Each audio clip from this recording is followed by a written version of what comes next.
welcome back to Club Rhubarb After Hours. We finally have Kirsty back. Woo! Where have you been? Away, hiding in a dark room. We today are going to talk about our inspirational women. Yeah. Bit of a light one, bit more of a shorter one. Yeah. Because obviously we've gone through quite some heavy topics and we felt that we needed a bit of a break from heavy topics. So, who wants to start us off? Who's your inspirational woman? Have you thought about it? I have, Yeah? I got 2 inspirations. Just 2? Yeah. How much brain power do you think I have? Who's your inspirational woman? So the first one is my cousin. Oh. Lovely. So from a young age, she had severe mental health problems, but she's overcome. Amazing. She's suffered with endometriosis and she's had 4 miscarriages, but she still gets up in the morning, which I think is just amazing. You know, gets up, goes to work, works with newborn babies. I think that must be really difficult as well. Yeah. And as well, whenever I've had like psychosis or mania, she's been like my rock. Just It's lovely. yeah. And then my best friend, she's had like a really traumatic life and battled with addiction, drink and drugs. Again, severe mental health problems, overcome that. And again, like, me and her have both been poorly at the same time, where we've both had psychosis, but she still somehow manages to look after me, if that makes sense. Yeah. Which is just lovely. And she's found God now and like changed her life around, and I just think she's doing amazing. And they're my 2 inspirational women. Love that. Yeah. Thanks for sharing. Yeah. Beautiful. Yeah. Go on then. Who's yours? I've got absolutely flipping loads. Shall I move on to Chelsea first? Well, yeah, I might be talking for quite a while. I'm very, very lucky to have a lot of inspirational women in my life. Okay. Go on, Chelsea. I have, like in my personal life, I have a few. And then I have women that I find inspirational that are like famous women. So in my life, I have my grandma because she left an abusive relationship with 2 young children, you know, made sure that that house was hers, that no matter what her partner did, that was her house, she wasn't losing it to him, and that he was paying for that house. He wasn't getting out of it. And then she met my granddad, who, you know, they're both my granddad, but she met my other granddad, and went on to have a really lovely life with someone that she really loves. Like, they are like soulmates. It's really nice. Then my nana, which is my mum's mum, she had kind of a similar to my grandma, but she, you know, had a house that she did on her own. So she was the only parent. She had to work multiple jobs, work multiple times during the day. And she had 4 young children too. So make sure, you know, they were fed to school, clothes, whatever. She did that on her own. Then I have my friend Becky, because she's been through a lot, but she's amazing. And she's doing amazing now because she moved on and moved out, and I talk to her all the time, like what she's doing in her job and things she's trying, and it's great to see because she has some personal issues, but how she wants to change and try different things. Then I have a friend called Paige, and she is so quirky, but in like an amazing way, how her neurodivergency works, because she works in fashion. So it's how she takes these things in her brain, and her partner does that as well, and how they make these things. And then I have 2 other friends. God, I know so many people, don't I? Keep going. I love it. I have a friend called Chloe, a friend called Harriet, and they both, when they were younger, lost a parent. So they had to grow up in a 1-parent household, kind of. But they both went through so many things, and they are both inspirational for different reasons, like health issues, anxiety, depression, you know, anything. They've come through it on the better side. You know, might have down days, might have down times, but we rally, keep each other up. And then I have my Auntie Cara. She, like my grandma says, when she was younger, all of her friends wanted to go out drinking and, you know, whatever. And she didn't want to do that. She wanted to be the designated driver. She wanted to save up, you know, get her own place, do that, get on the property ladder. Then she started a mobile hairdressing business. Now she owns a salon. She has staff, you know, that work there, and she gets to go and do amazing things. So it's really nice to see all of these women at different parts in their life, in their own journeys, and what they've come through where they are now. Oh, love that. Yeah. Love that. Thank you. I think mine are more maybe role models than. Well, no, it comes under both branches, doesn't it? Inspirational and role models. I have to say Grace and John, obviously, because they would hunt me down if I did. 100%. You know, but then there's my mother-in-law, Chris, and all her sisters, my aunties. My auntie Joan, who passed away a couple of years ago, amazing woman. So she was very little, and you know, but she'd adopted and fostered children, opened your eyes to a bigger world. So, you know, fostered a black lad, adopted my cousin Michelle, you know, beautiful souls in their own rights, and, you know, watching them become a family and be part of her family. She used to like sit us down, we used to read Edith Blyton together, like The Famous Five, and I just always remember that. And obviously when she died, it was such a massive shock, because she died really young, like she died in her 70s. And then, like, my grandma. What can you say about my grandma? She loves a perm. Bloody loves a perm. I will not stop going on about a perm. She's been perming since day dot. But she's so funny and so down to earth. And I think she's just wonderful. She's my grandma. She's my other mum. And obviously Grace is like another mum as well. So it all works really nicely. And then I have to think that my best friend Colette is one of my inspirational women. Oh, she's gonna love that. She's absolutely gonna love She's this, gonna right? love that. She's gonna be in the comments. Yes, I got a mention again. Like, I'm sure she won't mind me sharing this, but her mum passed away a couple of years ago from breast cancer. Another absolutely phenomenal woman, you know, and she was about to drop with her second baby, and she passed away. She had a funeral. She held it strong. Her husband went through open heart surgery, held it strong. Is going through a really shitty time at work, has held it together. So it's all these women that just go through it, so they find solutions to their problems. So it's not, I can't do this, I'm not going to do it. I've always had women that have come through. We're going to go round it, under it, through it, round over it. On the belt. We are going on the belt. But that's what I mean about the solution-driven things, because there's no such word as can't. And I know my mum has gone on and on about that, but she's right. She's so right. That's helped shape who I am, and it's helped shape anything else that I do. And I might be a bit of a good girl, but compared to the stories that I've just heard, you know, I've got They will never make the episode. Absolutely never make an episode. You know, I've got some lovely friends, and I've got some lovely cousins and aunties, and Sean's aunties and his mum. Just forces to be reckoned with, honestly. They're brilliant, absolutely brilliant women. Those are my inspirational role models, yes. Go on. I just love women so much. Like, I think all of us are just so inspirational. Everyone in this room is an inspirational woman to me as well. Aww. And I have so many, yeah, including Sean. Yeah, ally. But I think you've got to appreciate that. I'm actually really proud of everyone that's sat in this room, because I know what you've been through, and I know how hard you've worked to get through it. You have gone through it, round it, over it, underneath it. all with a smile on our face. All with a smile. And you've got to where you want to be in your lives. And I think that's so fantastic. Yeah.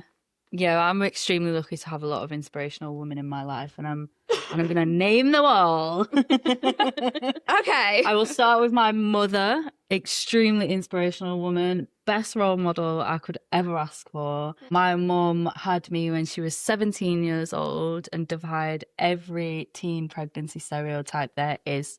She has been a registered nurse for a long time.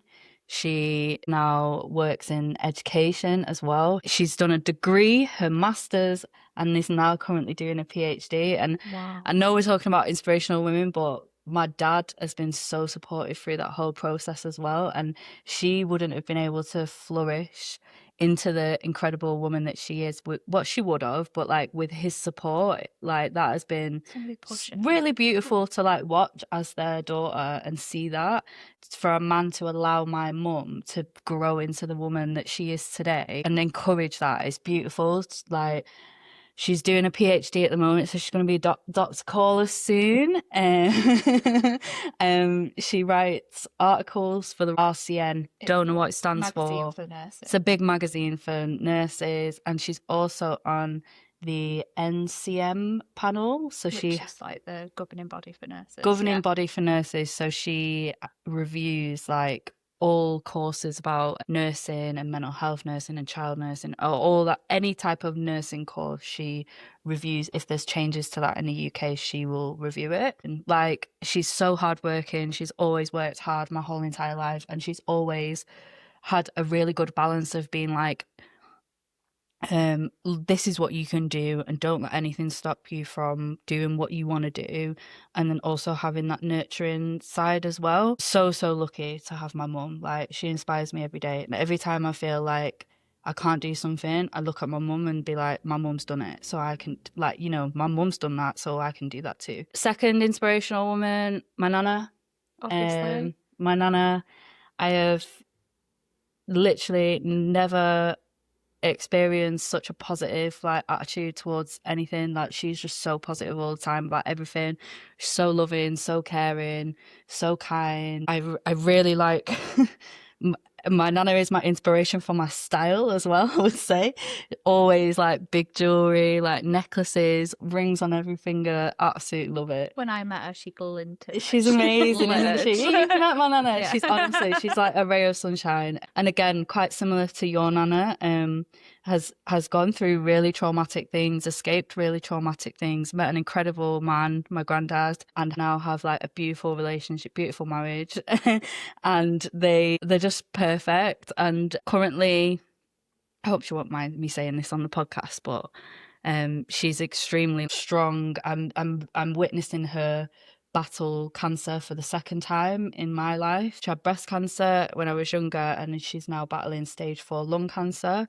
And there has not been one day where she has been like, you know, negative about it. She's like, it is what it is. I've got what I've got, and I'm going to enjoy every day. And her and my granddad are just getting about, doing everything together, just enjoying life. And that is beautiful. Like, and it's so inspirational to be able to go through such hardship and to still have such a positive outlook on life. It's a testimony to like my character as well, because I wouldn't be who I am without those attitudes around me. Yeah, now onto my friends. It's really thought But about also like, I'm not just like my nana and my mum. My other grandma, extremely inspirational woman as well. Like, my grandma, my other grandma used to own a restaurant when I was younger, and she's been like a cook. And I got my first ever job with my other grandma when I was 16. She's taught me a lot about cooking. Makes an amazing buffets. My grandma is well known in our family for the buffets. But always do a good buffet. But always like steps up to the mark, like when she needs to, and just without even, like I was just telling you as well, like just so inspirational. Like, she goes to exercise classes every weekend. My family genuinely give me hope, like that I'm never gonna get like old and age, and you know, like I'm never gonna be this kind of like sit down grandma, can't move anymore. Like, I'm gonna be active and well into my 90s. I love it. And we've always had women like that in our family. My nana Doreen, she was like community hero, would cook like joints of beef for everyone, like on the estate, go around delivering meat to everyone. Here, I bought this, have it, buying stuff for everyone all the time, giving it away. Yeah, and then like my friends, it was the MOBO Awards last night. I went to go and watch that, but during the week before the MOBOs, it was called a MOBOs Fringe. So kind of like a whole week of events for the MOBOs celebrating creatives in Manchester. One of my friends, Jakira, she has her own creative agency. It's called 54 Agency, and she puts on events and exhibitions and stuff like that. And really so proud of her. She had an event for the MOBOs during that week. And so last night that she was like involved in that celebration as well. And like just I've always been the type of friend who always just feels so proud of my friends' achievements. I've never been someone who envies that. It's just always so inspiring. Like, oh, yes, like I'm always shouting about my friends. Another friend, Tiki, she's an amazing, like creative, multifaceted creative, literally can do everything and does it all beautifully. She has an incredible aura. She has such an energy, like when you're around her you feel kind of bad for feeling negative, do you know what I mean? Like you can't ever, it's like you feel shit, and then I go around and I'm around Tiki and it's just like, oh, everything's better. Like it's beautiful. She's an amazing DJ.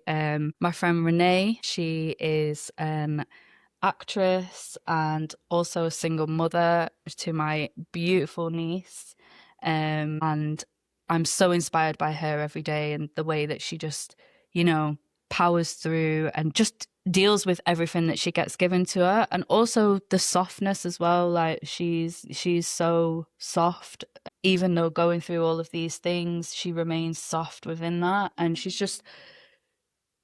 can be quite like shy and timid sometimes, but she's honestly like the biggest, like most amazing character ever. Love her so much. My friend Nafisa, and I'm not done, guys. I'm not done. I'm still going.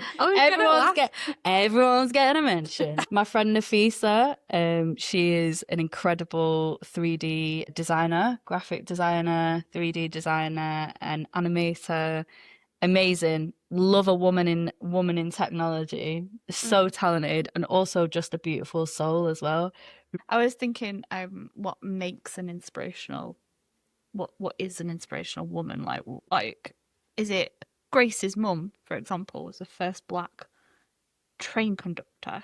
What? Love this. And like inspector, for Piccadilly, like the Northwest trains. Is it Northwest trains, something like that? But she worked from Victoria, didn't she? And woman as well. Mm-hmm. So it was usually just men that did that job. But what defines an inspirational woman? I think a woman who just defies everything, every barrier that is put against her. Who breaks through that glass ceiling, as they say, but doesn't paper over it or doesn't pull the ladder up behind them as well. That's, for me, that's definitely what an inspirational woman is. 100%. Because we've worked with paving the way for other women as well. Absolutely. And being inclusive of, other people having those opportunities as well. Yeah. Because I think there's so many women, I've worked with many women who are managers and things like that, who aren't inspirational because of the way that they behave. And you just think, and you want to like them, but you think, no, because you're climbing on the backs of other people. You're climbing on the backs of other women. To me, that isn't inspirational. That isn't a good manager anyway. No. But a lot of people, not just managers, people do it as well, don't they? Yeah. Friends do it. And you think, no. I think it's someone who, even in their own hardships, I know that sometimes they can't see, like the end of the tunnel, but they don't let that stop them.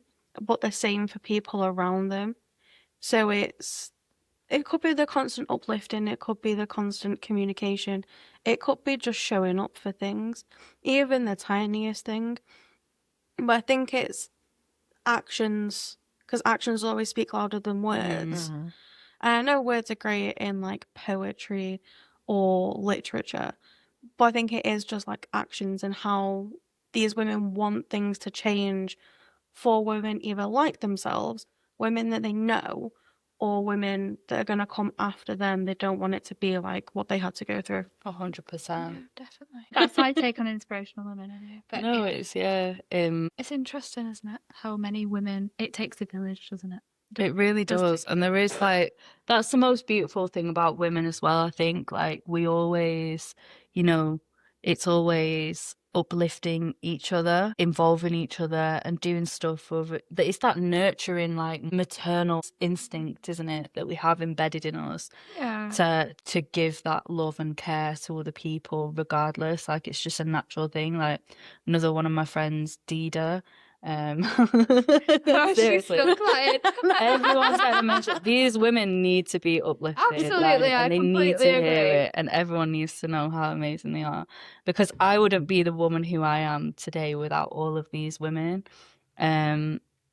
Dida is an extremely maternal figure in my life. She's one of my friends, but she's always there to listen. All my friends are always there to listen, always non-judgmental.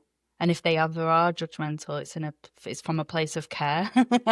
It's like, no, we care about you so much, don't do that. Or See, like, that's oh, why are like- you doing that? Or why are you I'm the accepting that? I'm the very blunt friend, to the point friend, and I have known friends that don't like it. So sometimes they won't tell me things when they happen. They'll delay telling me, and I'm like, I understand their point because they don't want to hear my point in that mindset, because they know that what I'm gonna say is right, and they don't want to hear that. But then they'll tell me later, and then go like, don't get angry, don't get mad, but this happened. And so I'll sit there and be like, okay, let's get back to this conversation. And they just kind of look at me like, are you not going to say anything? Well, you just asked me not to, so. But it's like, I understand it, but I will always be that friend that is blunt and direct. And sometimes that gets me in trouble, sometimes a bit too blunt and direct. But it's from a place of care, and it always It is. from a place of I'm care. not saying it to be horrible, and I'll always say that. Like, I'm not saying these things to be horrible. I'm saying it. This is my perspective, and this is how I think it's impacting you, affecting you, what you should do. But at the same time, you know your own mind. You know the situation. You're in this situation. You can only do so. I can only do so much, and you have to do the rest, kind of thing. Yeah. Okay. But yeah, it's good to have both of those people, Yeah. you know, You to have have to those have- people that challenge those things and Yes. and help you. Yeah, because if you always have people that just agree with everything that you do, how do you like evolve and develop? You know, like, you have to have people that are going to tell you the truth. Dida's one of those people that tells me the truth about everything, and she also makes incredible skincare. Love from Dida. Another plug there. Already plugged her once. Throwback to the skincare episode. If you want to go and listen it's to that again, amazing. please go ahead. Yeah, she's a very inspirational woman. God, there's just so many. So many inspirational women. My friend Kiana, my friend Evie. Most of these women, sorry, just to mention, like, because this is important, most of these women that I am mentioning are all women of like Black heritage. And I think it's extremely important to shout and scream about how inspirational and how these women are moving in these spaces, and because they're defying so many different barriers that we can never see, and barriers that we sometimes, even as like progressive, open-minded white people, we still don't experience those barriers. And to see these women just moving in these spaces and being who they are, authentically who they are, is so inspirational. And it's just beautiful. I'm just surrounded by so many beautiful women, and I just love it so much. I love you all. There's so many more women. I'm sorry if I forgot your name. Like, there's just so many of you. Maria, she's an amazing. Maria has just been to New York and had like her first. Well, it's not her first exhibition, but she's an artist, and but she's had like her first like international art exhibition. So she's just got back from New York. Yeah. Amazing. Like, I just feel so like, what a blessing to have so many beautiful women in my life. That's what I'm talking about. This like So got creative, ceiling so much type of creative thing. women. Yeah, it's beautiful. And creative spaces. Just spaces in general. Take up your space. That's what you need to do. Take up the space. And don't be ashamed to do that either. Yeah. I love it. Love it. Rights for everybody. Who's yes, Emmeline Pankhurst. Yeah, we can't. I don't know whether she's inspirational or not. She is Sorry. to some, not to all, but she is to some. Joking. Okay, so this is my unpopular opinion. Go. Share the Oh, she's unpopular gonna opinion. get It's after cancelled. hours. What is your opinion on Emily Pankhurst, Georgia? Don't get me wrong, I do like her, and I think she did phenomenal work. But she only took it so far. Now her daughters took it further. So obviously, like, she probably couldn't have taken it that far, but she only got votes for women who were married and owned property. Right. But that doesn't serve all of us, just saying. Yeah. And that's kind of where she stopped. Like, that fight then didn't go further than her. Do you not think sometimes though there needs to be a springboard into action? Like you can't tackle everything at once. 1,000%. Maybe she thought at that time this is how I'm going to do it, just to start to get the gates open. But then that stopped with her. And then her daughters then fought on, and the rest of the women that were in the suffragette movement fought on for the votes for all women. You know, the ones that were working in the factories. They didn't get a look in. And I'm speaking to this because my great-grandparents were working in the mills, the cotton factories. They were weavers, you know, up in the hills. They didn't get the chance to vote. But then do you think, say if she had never done anything, how long do you think that would have taken? Oh, God, no, yeah. If she'd never sorted it out, absolutely. That's what I'm saying. She started paving the way. Yeah, I think continued there's so many other inspirational women that did far more to further the suffragette movement than Emmeline Pankhurst did. Just my hot take on that. Do apologise. It's a fair take, and also like when it comes to these things, and you talking about like women's rights and who paved the way, it's a go-to answer, isn't it? And like there's a lot of women that have paved the way. There's a lot of women that have contributed to paving the way for women. Absolutely, and she was more than her, a married white class woman. Do you know Rosa what I mean? Parks, is an iconic woman who paved the way for Black women. But it didn't stop just with her. She carried on and fought for the rest of her life for the rights for women. Yeah. And yes, okay, that's American. Marsha P. Johnson fought for the rights of trans Black women and people and women in the queer community. You know, like, but again, it didn't just stop with them. No, yeah. It went further and further and further. They took it further. And I think for Emmeline Pankhurst, it just stopped. Like, that was it. That was her. That's what she wanted to achieve. That's what I might be wrong, but that's how I've seen that. White, middle class, married, done. I've done my bit. Just my hot take on that one. Sorry if you're a fan. Sorry if you're a fan of Emmeline Pankhurst. Her granddaughter now runs GM for Women. Oh, really? Yeah, which is really, I mean, they're carrying on the rights for women, which is fabulous. Trying to close the gender pay gap, and things like that. So, you know, the fight is there. We've not just got the vote. Hey, it's all the other things that go along with that. And we are still fighting for that in 2026. 100%. We're still fighting. But if she hadn't started the ball rolling, God knows where we would be. Like, in Sweden, they got the vote in like 30s, I think, something like that. We were like one of the first countries to allow women to vote. And particularly whether or not that was the World War helped that along, potentially, because women had to step into male roles.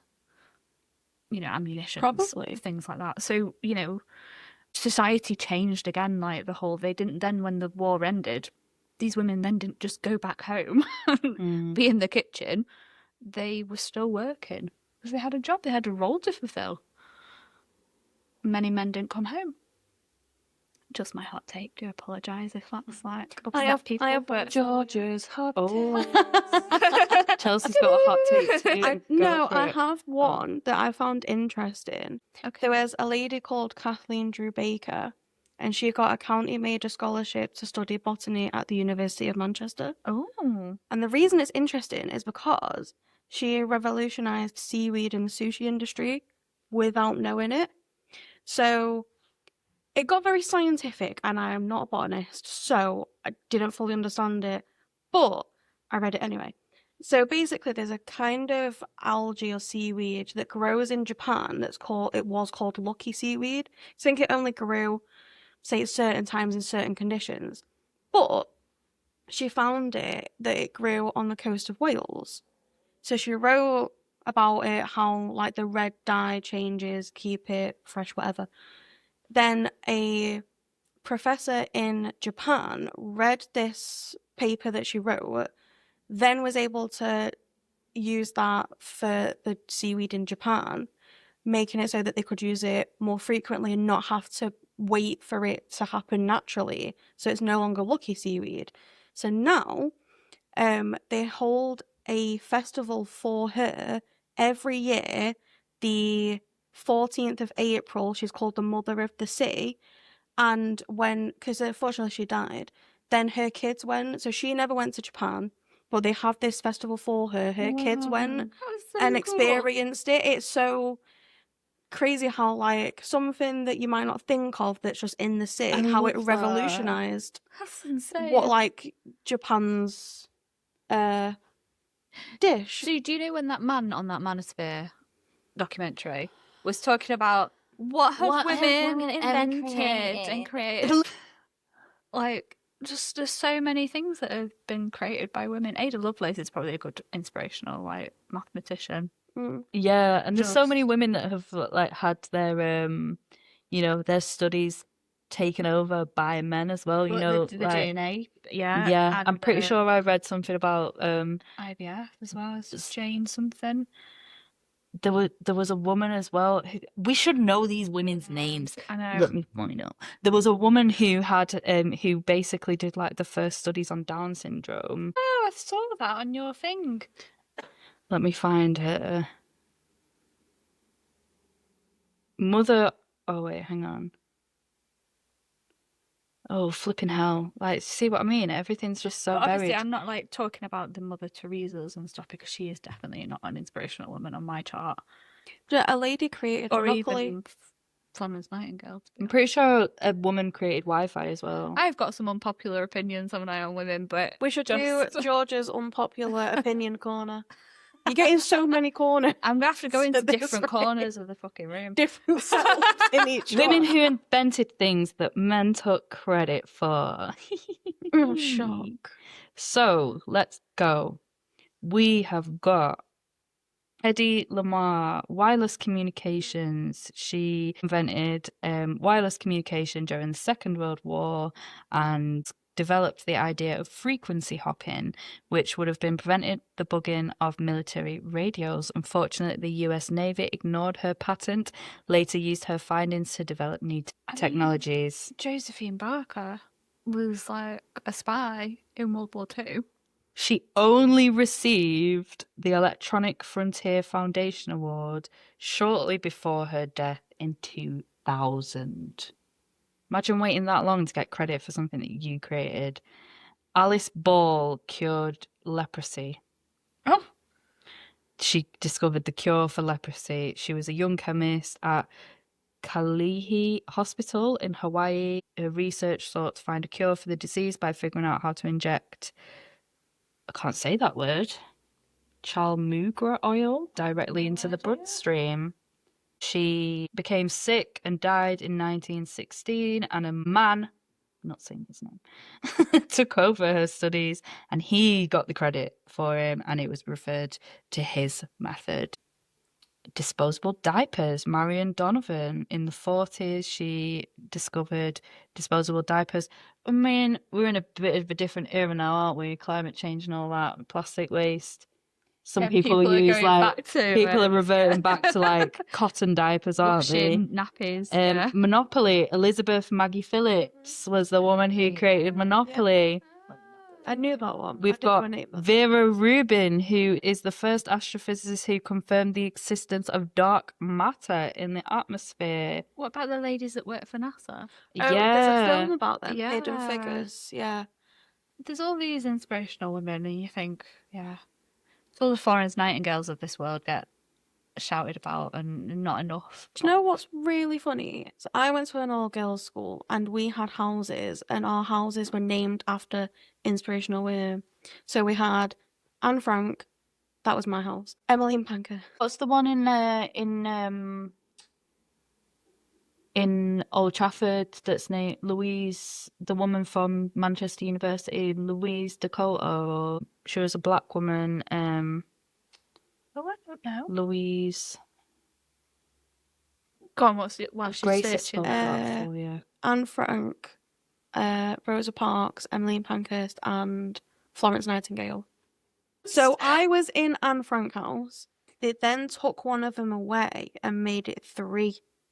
And I think it was... I mean, Anne Frank being a house in general it seems a bit odd. Sorry. Just because of the connotations Sorry. of that. Do you not think that's weird? Well, I've only just thought about it, so no. I think the best one was probably Rosa Parks, but that wasn't my house. Well, yeah. So Louise de Cacodia was one of Manchester's most important anti-racism campaigners and community activists. She was really fought for like women's rights. She moved here in 1995 after being invited by the government to train as a nurse in the newly formed NHS. 1995, 1955. 1955, yeah, sorry. Well, Wow. I mean, not that long ago Not anyway, really, no. still. So, yeah, she worked on a lot of, she really tackled like race equality issues in Manchester, made Manchester a better place. She served on board committees, handling like discrimination laws. She helped with the right to access housing and education and employment. And yeah, so she's got like an educational trust, Louise de Cacodia Educational Trust. So why And she's got a house, she's got a block of flats named after her in Old Trafford as well. So why isn't she being shouted about? Oh, she is. I just shouted about her. No, I meant just in general. Why do we not know about her and we live in Manchester? To be honest, like, why is that not more readily available? Why is that not being taught? Why isn't one of your schoolhouses named after her? Well, Not I went Anne to Frank. I went to high school in 2009 to 2014. That makes me feel old. Really old. Okay, so- Sorry, guys. I know that I'm 27. I'm 28. It's not this even year. that much younger than us, really. No, but it God's doesn't- scheme of Right, things. I started someone to like. Oh, I God. finished in 2000. Yeah. Sean over there is like crawling into a corner right now because I think he's asleep. asleep. There's so You better wake up many. and listen to all of these opinions about inspirational women. He gets it all. He's so bored. I know, but it's like I've heard this Yeah. the 5th time this week. I've heard her Emily Pankhurst rant more than once. He's like, oh no, not here we go. No, not again. I'm gonna cut it out. Imagine just what's your thoughts cut. Sorry. Anyway, let's wrap this up, shall we? Yeah. Yeah. Thank you for joining us. And actually, do you know what? Please send in who you think is inspirational. Yes, Who let's is- have a comment section full of inspirational women I think and that'd be why. wonderful. And why? Yeah. Yes, why are they inspirational to you? We Yeah. want all the inspirational women. And let's give it a shout out, I think, in the next episode. Yeah. Because we should be more shouted about. Somebody that we don't know about. Like, let's throw it at us. That would be lovely. We could do that at the start of each podcast in the foreseeable. Can I Find a new lady. Give her a little fact. can we play this for the end of this episode? Because I've actually got a really good video that flipping heck, when did I save it? International Women's Day, was it? When was that? 8th of March. Let me see. 8th of That's a March. lot Did of I scrolling. send it to I my know, mum? yeah. I think I might have sent That was it. only like 3 weeks ago. Yeah, hang on. Ago. Roughly. We're in like the end of March now. Oh, God, yeah. Because it's Let me the see if I sent it to 27th. Mum feels now. like a very long March. Yeah. Here, right, okay. Women holding things. What do women hold? The home and the family and the children and the food, the friendships, the work of the world and the work of being human, the memories and the troubles and the sorrows and the triumphs and the love. Men do as well, but not quite in the same way. Sometimes, when I'm feeling particularly happy or content, I think I can provide sustenance for legions of human beings. I could hold the entire world in my arms. Other times, I can barely cross the room, and I drop my arms, frozen. There is never an end to holding, and certainly there is often the feeling of never doing enough. And then there is the next day, and the next day, and one holds on. Beautiful.